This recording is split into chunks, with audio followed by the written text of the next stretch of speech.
The PVN 3D network works by extracting the per-point features from the RGPD data. They are fed into three different modules, the MK, the MC, and the MS, to predict the translation offsets, the key points, semantic labels, and the center points.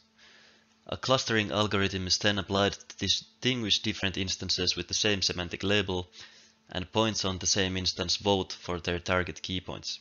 Finally, a least square fitting algorithm is applied to the predicted key points to estimate 6 degrees of freedom pose parameters for the different objects.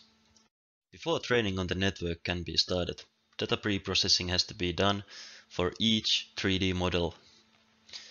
This data pre-processing includes creating point cloud objects from 3D models and calculating key points for each image. Also, the existing code taken from the PVN 3D GitHub page has to be heavily edited when adapting the network to your own dataset. On this dia, we see how the network could operate on simulation when ran with our data. On the left are the inputs with different object models. On the left with red, we can see the view line that we are trying to predict.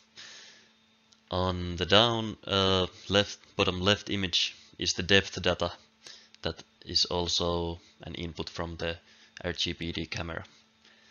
And on the right, we can see the output of the network, depicting the pose of the view line. Finally, with a trained model, our goal was to include it to a robot with an Intel RealSense RGPD camera. Unfortunately, we didn't have time to solve all the problems we faced with training the model and have to settle on simulation without real results. Thank you.